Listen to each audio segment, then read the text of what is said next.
des services du numérique. Le progrès, rentrée académique 2020-2021, les derniers détails en cours, les primes des enseignants déjà positionnés, liste complète des mutations dans le secondaire. Électrification rurale au Bénin, 6 localités de l'Ouémé et du plateau sorties du noir. On passe au quotidien Le Potentiel, l'activité de la première dame. Claudine Talon combat la fistule obstétricale avec succès. Puis inondation à Kandi Alassane Seydou apporte des vivres aux sinistrés. Année académique 2020-2021, nous passons là au quotidien Le Challenge. L'administration Talon anticipe et met les grands moyens pour une rentrée effective et apaisée. Les actes de mutation, les primes et les dispositions logistiques déjà prêtes. Donc, tout est prêt, pour ainsi dire, dans le journal en page 10. On passe à une autre information, toujours à la une du Challenge. Cette fois-ci, un confrère, décès du journaliste Sosten Nani, l'APADEM, Bénin compatit et présente ses condoléances à Radio Planète. On va en dire un mot tout à l'heure. Le Soleil Bénin Info, commune de Ouida, le piège que Ouéchenou doit éviter. L'informateur présidentiel 2021, la LEPI pourrait être prête ce 1er octobre. Et on finit avec le quotidien Maison Fraternité. Fraternité, dynamisation des structures de base des partis, la présidentielle, presse, le grand jeu est lancé. Entretien avec Gracien Laurent à Ouamenou du PRD. Ce qui s'est passé lors des communales de 2020 est une nouvelle expérience et nous allons en tirer les conséquences. Dixit l'homme. Collecte des déchets dans le Grand Okoué. Une révolution de l'impatience et des défis. Humour au Bénin, art émergent, mais encore au second plan. Moïse Dosoumou, dans sa chronique En vérité, la fin de la récréation. Voilà donc pour ce qui est des journaux. On passe au duel.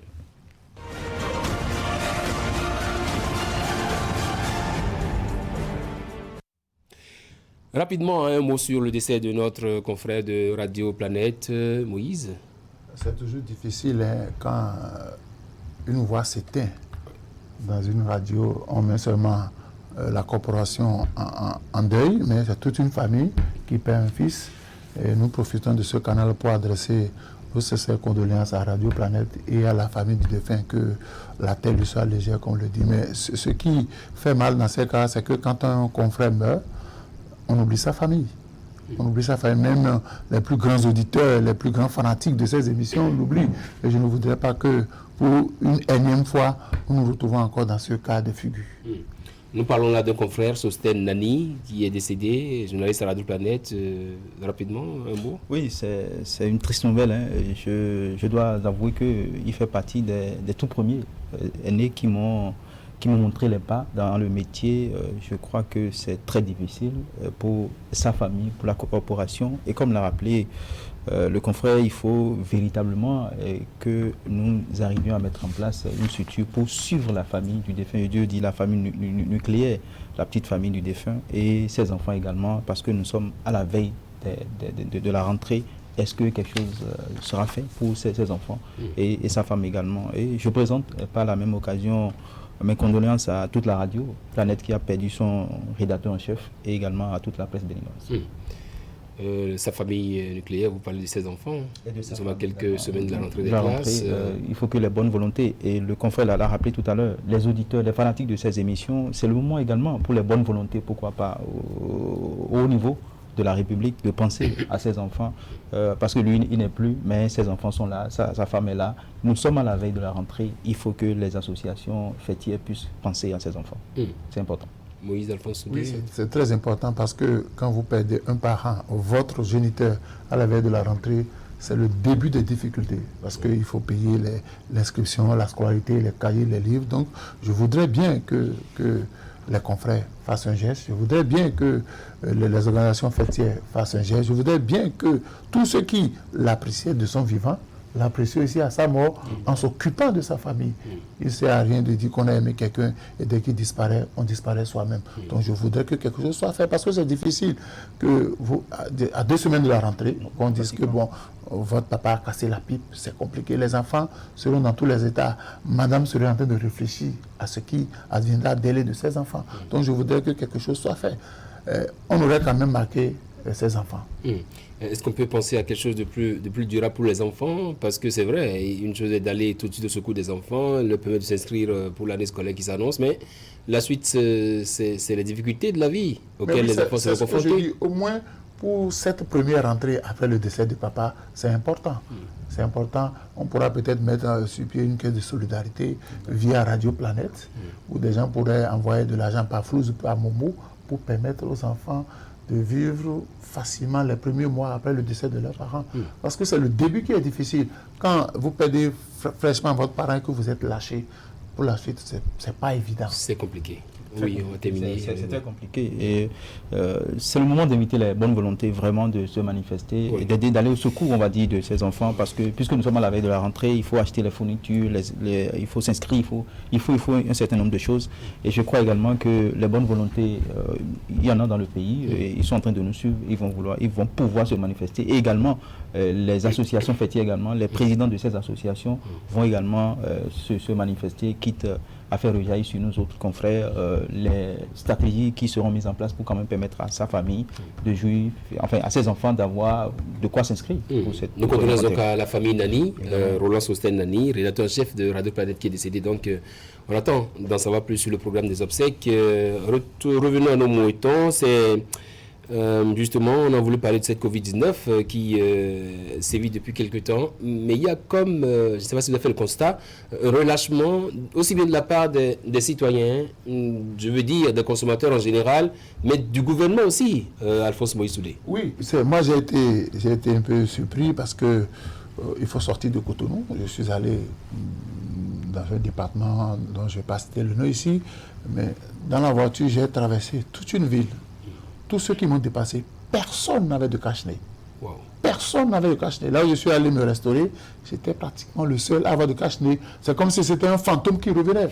Donc personne ne contrôle plus personne. Les policiers ne font plus le contrôle. L'État, plus de messages de sensibilisation. Les gens font régulièrement ce qu'on appelle la gore. On oublie les cache-nez. Les gens jouent actuellement des tournois de football. Vous allez sur ces matchs-là.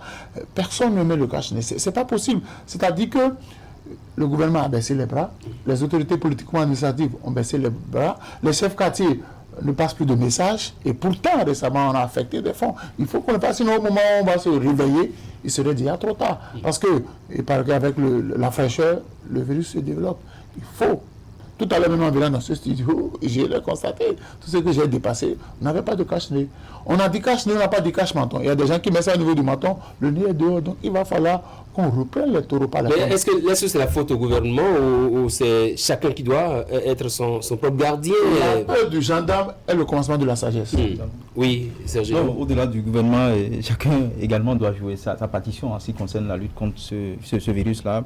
Je crois que le problème ne se pose pas autant dans les grandes villes du pays parce que la sensibilisation dans certains quartiers, surtout à Cotonou, il y a encore la sensibilisation, il y a que les gens respectent encore les gestes barrières, mais on a constaté que le boucan qu'il y avait au début, il y a plus ce boucan-là et les points qui étaient... La tâche médiatique, vraiment, il y a plus cette bataille-là et je vais dire également que on a relâché un peu au niveau des aimes également, comme l'a rappelé le confrère, les gens mettent les cache-nez au menton alors qu'ils doivent... Ça devient un cache-menton. Oui, parce qu'il faut mettre ça pour que les policiers ne vous arrêtent pas. Finalement, c'est ce que j'ai compris, on doit mettre parce qu'il y a les policiers dans des attests stratégiques qui arrêtent les gens, donc il faut mettre...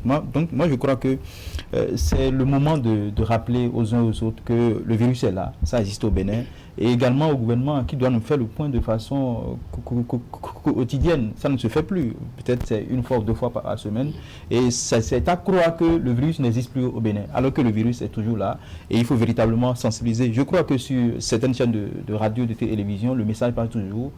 Soit c'est avant le journal parlé, soit c'est juste après le journal parlé. Les messages passent. Maintenant, au niveau des populations, est-ce que les élus locaux qui sont dans nos différents arrondissements, est-ce qu'ils ont les moyens de leur politique? Est-ce qu'ils ont les moyens pour donner des cache-nez aux populations pour sensibiliser, parce qu'il faut payer celui qui va porter l'information aux populations.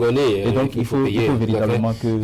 justement, la question c'est de savoir si le gouvernement peut faire quelque chose, justement, dans le cas précis. Il faut d'abord reprendre les contrôles. C'est vrai qu'il y a des gens qui se protègent, mais si vous êtes le seul dans un grand monde à vous protéger, ça ne marche pas. Parfois, quand vous interpellez certaines personnes, vous leur rappelez qu'ils doivent utiliser le cache-nez, ils vous font des histoires, inutiles. Mais au début, vous allez voir que tout le monde était dans certaines églises, il y a des gens qui n'utilisent plus le cache-nez, les gens ne lavent plus les mains. Non, il faut que le gouvernement joue sa partition. C'est vrai qu'il revient à chacun de se protéger. Mais malheureusement, ce chacun-là, il attend qu'on lui rappelle chaque fois qu'il doit se protéger. Il faut contrôler. Vous allez dans les buvettes, ça s'anime tout le temps, les gens dansent, mais personne ne se protège. Le gérant même n'exige pas de ses clients de mettre le cache-nez. Le gérant n'exige pas de ses clients de laver les mains. Je vous ai dit, en même temps, vous ne pouvez pas entrer dans une structure, que ce soit à la pharmacie, dans une boutique, sans qu'on ne vous oblige à laver les mains. Aujourd'hui, tout le monde a relâché. Tout le monde a relâché. Il va falloir. Nous sommes à 2 semaines de la rentrée. Et vous savez très bien ce que ça draine comme élève. Il faut déjà qu'on réapprenne à ces enfants-là à la maison à faire le bon geste. Parce que si on ne le fait pas, si moi je le fais et que toi tu ne le fais pas, c'est que tu vas me contaminer. Donc, le comportement de chacun détermine la santé de l'autre. Mais c'est aussi ce qu'on voit plus chez le gouvernement. Le ministre de la Santé, on le voit rarement. Alors qu'au départ, il y avait des sorties quotidiennes qui nous annonçaient les chiffres et tout. Sur le lâchement, est-ce que ce n'est pas aussi... quelque chose qui explique ce à quoi on assiste aujourd'hui. On pourrait le dire, parce que je l'ai dit tout à l'heure, que ça porte à croire que le virus n'est plus au pays, parce qu'on ne voit plus les autorités à la télé, on ne voit plus le ministre sensibilisé. Le ministre disait que le virus est là, le virus existe, et il y a des messages qui passaient à longueur de journée. Et donc, il faut véritablement prendre les taureaux par les cornes, parce que il faut protéger les citoyens. Il faut rappeler à chaque fois aux Béninois ce qu'ils doivent faire pour la bonne santé de chacun et de tous. Mais moi, je crois que tout l'enjeu est là. Et il y a des dotations, il y a des dons qui ont été donnés pour quand même lutter contre ce virus-là. Et qu'est-ce qu'on fait de ces dons? Qu'est-ce qu'on fait de tout ce qu'on a ramassé comme argent? Il faut également qu'à un moment donné, on puisse nous montrer, nous dire que ça a été fait de cette manière, de cette façon. Donc, bref, c'est que moi, je souhaite que par moment, le gouvernement fasse des descentes inopinées dans les églises, comme l'a rappelé le confrère, dans des écoles. Il faut quand même aider les écoles. On a dit qu'il faut vivre avec le virus, et donc il faut quand même aider les écoles, parce que nous sommes à la veille de la rentrée. S'il y a des dotations envoyées en masque ou en gel hydroalcoolique aux écoles, il faut le faire, parce que ça participe de la santé des enfants. Et on ne peut quand même pas développer un pays si les fils du pays ne sont pas en de très bonnes. Est-ce que ce n'est pas aussi qu'il faut éviter de mettre la psychose dans le cas des Béninois, à chaque fois qu'on court après eux pour leur dire mettez le masque, nous sommes plus à l'étape de la psychose, parce que les gens ont compris que vous suivez un peu les chaînes internationales, vous allez voir le drame. Vous allez voir le drame en Afrique du Sud, vous allez voir le drame en France, vous allez voir le drame. Ce n'est pas question de mettre la psychose, on dit le mal existe. Messieurs, mesdames, protégez-vous. Ce n'est pas compliqué. Là, j'ai constaté que si au départ, vous avez vu la police réprimée, tout le monde était droit comme la lettre I. Mais depuis que la police ne s'en occupe plus, parce que quotidiennement, on avait les rapports, nombre de cas contaminés, nombre de cas soignés, nombre de décès, on avait ça tous les matins. Et on avait, un tableau avec 4 rectangles où on mettait chaque cas. Et ça faisait peur. Chaque parent disait à son enfant, attends, ne nous ramène pas une maladie comme ça à la maison. Mais depuis cet temps, moi je ne vois plus ça. Et tant qu'on ne pas sensibiliser, ça danse. Les gens savent que ça existe, mais pourtant, ils font semblant de ne pas prendre conscience. C'est là le problème. Vous allez voir, si on fait 2 descentes, 3 descentes dans les églises, dans les mosquées, dans les lieux de fête, dans les buffets, dans les restaurants, vous allez voir la semaine qui va suivre, le Bénin est comme ça. Nous sommes comme ça au Bénin, on n'aime pas respecter les règles. C'est quand on nous sanctionne qu'on prend conscience. Est-ce que vous voyez donc un relâchement qui est préjudiciable au Bénin, qui pourrait donc faire en sorte que le relâchement est à tous les niveaux. Le relâchement est à tous les niveaux. Ouais, vous allez voir quand même des personnes d'un certain âge, quand vous leur demandez d'aller faire le test de la Covid-19, ah non, c'est grave. Ils vous disent systématiquement non. C'est pas possible. Tout le monde peut faire le test. Il faut d'abord, même si tu vas là-bas, on te dit que c'est négatif, c'est bon, mais il faut faire le test. Et il faut que tout le monde prenne conscience de la maison, parce que vous passez le temps à la maison, vous recevez des gens. au départ, des gens avaient installé à l'entrée de leur maison des dispositifs, mais depuis un certain temps, ces dispositifs ne sont plus utilisés. Ils ont disparu, on a de l'eau sans du savon. Qu'on mette la pression. Moi, je souhaiterais que le gouvernement mette davantage de pression, que les chefs quartiers rappellent chaque jour et qu'on mette à disposition les moyens, parce que le gouvernement vous dira, on m'a plus donné de l'argent, tout ça. Donc il faut qu'on donne les moyens, sinon au moins on va se lever pour vouloir faire le bilan, ça serait dramatique. Très bien. Vous avez lu la presse du jour, parution de ce jour, mercredi 16 septembre, à la manchette, lutte contre les médicaments contrefaits au Bénin, la police républicaine fait une grosse prise à Cotonou. La presse du jour, plusieurs médicaments saisis, évalués à des milliers de nos francs CFA, décidément, pour ce commerce. Oui, décidément, on l'a rappelé quand on parlait du coronavirus que on a baissé la garde. Et quand la garde est baissée, les populations profitent, les bonnes dames profitent de la situation. Vous pensez que là aussi on a baissé la garde? Oui, on a baissé la garde parce que les gens continuent de vendre des médicaments, des faux médicaments. Les dames continuent de vendre des faux médicaments. Dans les zones vides du pays, à Cotonou, que ça soit un peu partout, à Codomé, un peu partout. À Calavi, la stratégie, c'est quoi? On ne met plus l'étalage là, mais il y a un autre étalage d'autres produits.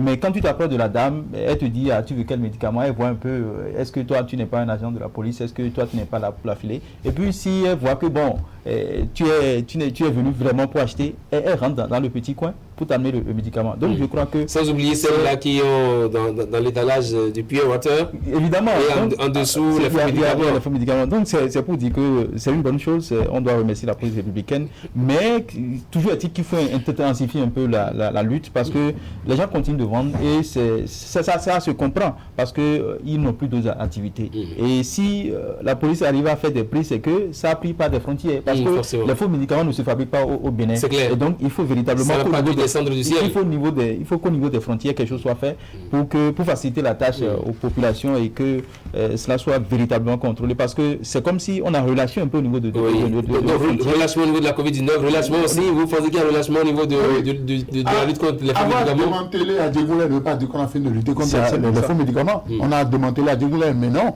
mais il y a des gens, vous allez vers la dame, elle connaît ses clients, donc elle ne pose pas de questions. Mais quand c'est une nouvelle tête, elle se pose des questions. Les frontières avec le Nigeria sont poreuses, les dames. Vous allez dans les départements de Lomé Plateau, les gens rentrent au pays avec les médicaments, les gens les vendent. Il y a même des centres de santé qui vont se ravitailler auprès de ces personnes-là. Donc on a baissé, à ce niveau-là, on a baissé la garde, parce qu'on a dit, à Djégoulé, c'était le siège de la vente de faux médicaments. Une fois qu'on a démantelé... Alors qu'il y a des agences d'Adjégoulé. À Djégoulé, une fois qu'on a traqué celui qui alimentait Adjégoulé, on s'est dit, bon, basta, on a fini. Maintenant, il y a de ces dames-là qui continuent de vivre de cela. Et il va falloir qu'on se lève, parce que tout le monde sait ce que ça entraîne, les faux médicaments. Donc il faut se lever, il faut mettre... Tout ça là, il faut mettre à contribution les chefs quartiers. C'est ça. Et il faut apprendre au Bénin la culture de la dénonciation. Le chef quartier n'est pas lui aussi non, il faut apprendre de la filière. De la dénonciation des mauvais comportements. Tout le monde sait, dans le quartier, on sait la mémé ou la maman qui va ça. C'est comme le Solabi, tout le monde connaît ces points-là. Quand on est malade, quand on chauffe, on dit va chez tel moment, tu vas trouver. Mais personne ne veut dénoncer cela. Et quand on ne va pas commencer par sévir, on a déjà sévi, même depuis qu'on a relâché. Parce qu'on s'est dit, bon, maintenant tout le monde a peur, plus personne n'oserait. Pourtant, il y a des gens qui ne vivent que de ça. Vous n'avez pas leur dit d'arrêter. Donc, il faut encore le petit trafic. Ça, c'est une grosse prise. Mais les petits trafics, ça continue. Est-ce qu'à votre avis, il faut alors travailler à démanteler le réseau? Parce que là où on parle de grosse prise, ça veut dire forcément, comme il a dit, ça a dû passer par la frontière, pas beaucoup d'éléments. Est-ce que vous pensez qu'on peut vraiment arriver à bout de ce trafic-là? C'est de renforcer le contrôle au niveau des frontières. Parce que vous savez, quelqu'un peut quitter le Nigeria avec une moto, il vient, il passe par la brousse, il arrive, il va, le ZEM fait plusieurs tours, il ramène le produit au Bénin sans que personne ne l'arrête. C'est comme un certain nombre de boissons. Donc il va falloir renforcer, donner les moyens. Parce qu'il y a un problème, quand vous vous rapprochez des agents de douane, ils vont vous dire qu'il y a un problème d'effectif. Ils sont en sous-effectif. Donc quand ils sont en sous-effectif, on donne priorité aux grands axes. Là où on peut aller, là où on est sûr d'attraper les contrebandiers. C'est là qu'on déploie toute l'énergie. Mais les petits secteurs, les petits couloirs, se disent, bon, on banalise, parce qu'on est en sous-effectif. On ne peut pas mettre les agents partout. Donc il va falloir que l'État prenne ses responsabilités, parce que nous avons confié notre sécurité à l'État. Et l'État a l'obligation de nous assurer cette sécurité-là. Oui, Sergino, par rapport Oui, à c'est une bonne volonté d'abord de la part de nos gouvernants. Je crois qu'ils ont cette bonne volonté et qu'ils vont pouvoir poursuivre et véritablement mettre en place une bonne stratégie au niveau de nos frontières, parce que les médicaments, ça ne se fabrique pas au Bénin. Moi, je n'ai pas encore connaissance d'une usine où on fabrique des faux médicaments au Bénin. Donc, ça quitte un autre pays pour le territoire. Fermer les couloirs, les petits circuits de faux médicaments et véritablement contrôler tout ce qui se passe, tout ce qui vient chez nous au Bénin, parce que les gens peuvent dire c'est d'autres produits et derrière ça on met les faux médicaments. C'est possible. Est-ce que vous croyez réellement que le Bénin peut venir à bout de ce trafic-là? C'est une bonne volonté, c'est la volonté. Si la volonté y est, je crois qu'on peut le faire. Je crois que la police sera mise à contribution et les autres forces également pour pouvoir démanteler tous ces réseaux-là. Il faut que les citoyens aussi se décident à dénoncer ces trafiquants. Parce que si vous ne donnez pas l'information à la police ne pourra jamais faire des décisions. Il faut que dans les quartiers, qu'on sache qui vend ces produits-là, même si qu'on donne un numéro vert désormais, qu'on rappelle, parce que c'est des choses qu'on ne rappelle plus.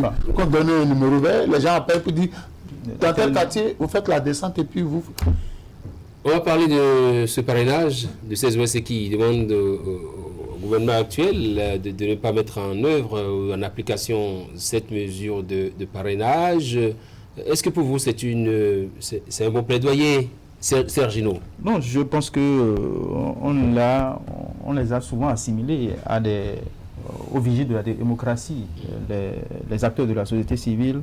Je crois que c'est une bonne chose parce qu'ils nous souviennent que les législatives ont été déroulées dans un contexte que vous savez tous, où on a dénombré des morts, alors qu'on dit que la nation a besoin de tous ses fils pour sa construction.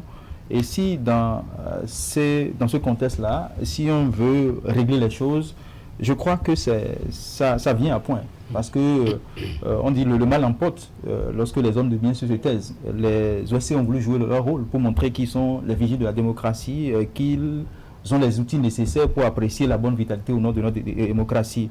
Mais ce qui m'étonne dans le plaidoirie, c'est qu'on demande aux acteurs politiques de la mouvance d'aller parrainer ceux de l'opposition. Je me demande si c'est possible. Je ne sais pas si c'est possible.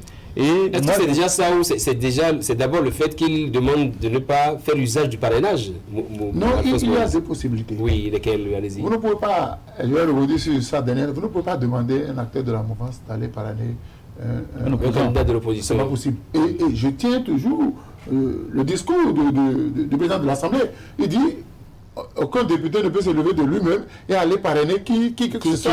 Il faut que l'instance fêtière de son parti lui en donne l'autorisation. Ça pose déjà un problème. Ça dit quoi? Les députés ne sont pas libres de parrainer qui ils veulent. Sinon, quand vous faites le calcul, si on doit tenir compte des 16, c'est que nous aurons régulièrement 9 candidats à l'élection présidentielle de 2021. C'est-à-dire que si les députés sont libres, les maires sont libres de parrainer qui ils veulent, nous aurons régulièrement 9 candidats. Ouais. Maintenant, ce n'est pas possible. Ils dépendent de quelqu'un. Ils ont un mentor. Et il faut qu'on vous donne des consignes. Au minimum, maximum, si on reste en l'état, nous aurons 3 candidats. Le BR qui va présenter son candidat, l'UP qui va présenter son candidat. On aidera la FCBE à présenter son candidat. Mais est-ce que ça là, c'est une élection ouverte?